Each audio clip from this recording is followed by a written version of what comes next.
राम राम, जय Hind. SSC CGL के बारे में तुम लोगों को हम एक पिन पॉइंट एक ये टॉपिक हम डिस्कस कर दे रहे हैं, मतलब कि एक ही वीडियो में तुम्हें हम वो सारी चीज़ें बता रहे हैं जो तुम्हें सीजीएल 2024 क्रैक करने में अभी से हेल्प करेंगी। ध्यान रखना, ये वीडियो देखने के बाद अगर तुम मेरे ऊपर भरोसा करते हो तो बस जो चीज़ें बता रहे हैं उनको फॉलो करो, उसके अलावा इधर उधर की दुनियादारी में मत ध्यान देना, वरना फंसे रह जाओगे, एग्जाम नहीं क्रैक होना है। ठीक है, हम बहुत क्विक तरीके से, बहुत जल्दी तरीके से हम तुम्हें यहाँ पे बताएंगे और बस इसके बाद काम खत्म, फिर तुम्हें ज़्यादा कुछ समझने की जरूरत रह नहीं जाएगी। ठीक है, सबसे पहली चीज़ तुम लोग ये समझो कि प्लानिंग करो अपनी कि 90 दिनों में अपना सिलेबस ख़त्म कर डालो। अब अगर तैयारी कर रहे हो तो तुम्हारे पास हाँ 90 दिन में, ठीक है, तुम्हारे पास ये प्लान होना चाहिए कि 90 दिन में सिलेबस ख़त्म कर दो। क्योंकि देखो, सिलेबस ख़त्म करने से सिलेक्शन नहीं होता है, सिलेक्शन होता है कि उस सिलेबस में जो तुमने पढ़ा है वो तुम्हारे अंदर कितना फीड है अभी। तो 90 दिनों में कोशिश करो कि सिलेबस को पूरी तरीके से ख़त्म कर दो। अब इसके लिए तुम्हें जितना भी टाइम लगे, इसके लिए कोई टाइम टेबल मत बनाना कि 2 घंटे पढ़ना है, 3 घंटे पढ़ना है, नहीं। इसके लिए टाइम टेबल बस इतना बनाओ कि एक दिन में इतने टॉपिक ख़त्म करने, दैट्स इट। तो सबसे पहला काम अभी से 90 दिन में सिलेबस। अगर 90 दिन में सिलेबस पूरा खत्म नहीं होता है, टारगेट 90 दिन का रखो, 90 दिन में खत्म नहीं हो रहा है, जितना हो रहा है खत्म, बस 90 दिन के बाद 91 डेज में आप नहीं जाओगे सिलेबस को लेके। ठीक है, 90 दिन में जितना हो गया। कोशिश करो कि पूरा कवर कर लो, नहीं हो रहा है छोड़ दो वहीं से। उसके बाद ये हम 2024 के लिए बता रहे हैं, सिलेबस पूरा हुआ तो ठीक है, नहीं छोड़ो, शॉर्ट नोट्स बना डालो।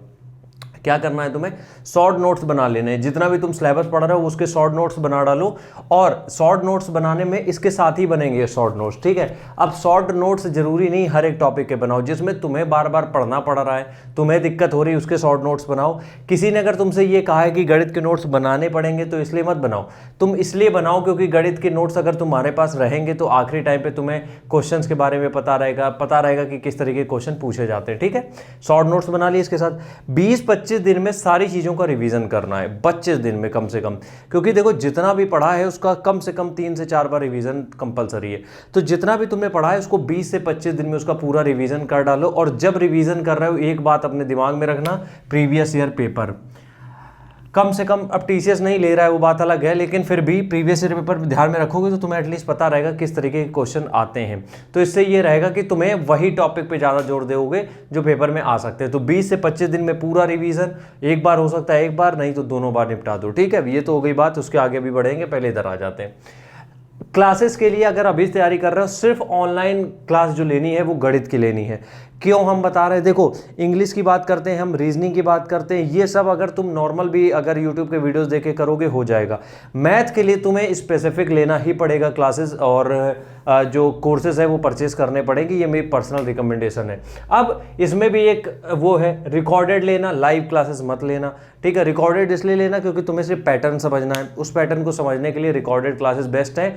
अपने यहाँ तुम, अब वो लोग एक दिन में एक क्लासेस चला रहे हो, तुम एक दिन में 4-4, 5-5, 10-10 क्लासेस खत्म कर सकते हो। तो रिकॉर्डेड क्लास होनी चाहिए, लाइव क्लासेस मत लेना। एक प्लान तैयार करो, देखो प्लानिंग के बिना तैयारी नहीं होती, पता है तुम्हें। एक प्लान तैयार करो जिसमें कि रिसोर्सेज बहुत कम हो, रिसोर्सेज बिल्कुल कम कर दो। बुक्स हो एक तरफ और एक तरफ टीचर। बुक्स में जो रहेगा हर सब्जेक्ट में एक, गणित में अगर टीचर लिया है तुमने कोई तो उसके बाद से प्रैक्टिस प्रीवियस ईयर पेपर की जरूरत है। अब तो प्रीवियस ईयर पेपर के कोई मायने रह नहीं गए हैं, बट फिर भी अगर प्रीवियस ईयर पेपर करोगे तो कम से कम तुम्हें पता तो रहेगा इस तरह के क्वेश्चन कर सकते हैं, वैरायटी क्वेश्चन की समझ में आ जाएगी। अंग्रेजी में नीतू मैम की इंग्लिश की जो वॉल्यूम 1 आती है, बहुत बेहतर किताब है, और ब्लैक बुक। इसके अलावा हमें नहीं लगता है कुछ और जरूरत है, इसके साथ साथ प्रीवियस ईयर पेपर अटैच हो जाएंगे।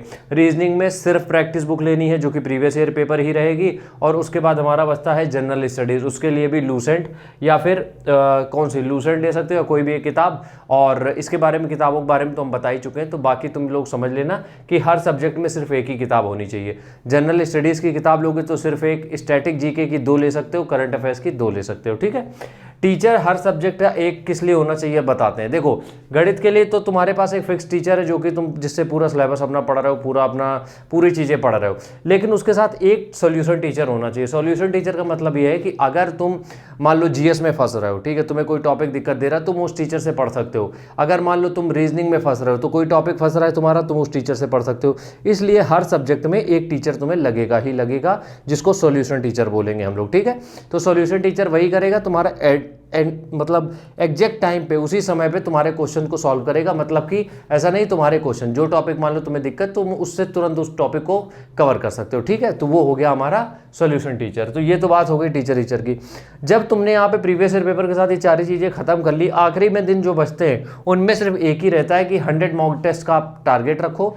मॉक टेस्ट से मेरा मतलब ये बिल्कुल भी नहीं है कि पेपर में उसी तरीके के क्वेश्चन आएंगे, पेपर का माहौल मिलेगा, इन सब चीज़ों में हम बिलीव नहीं रखते हैं।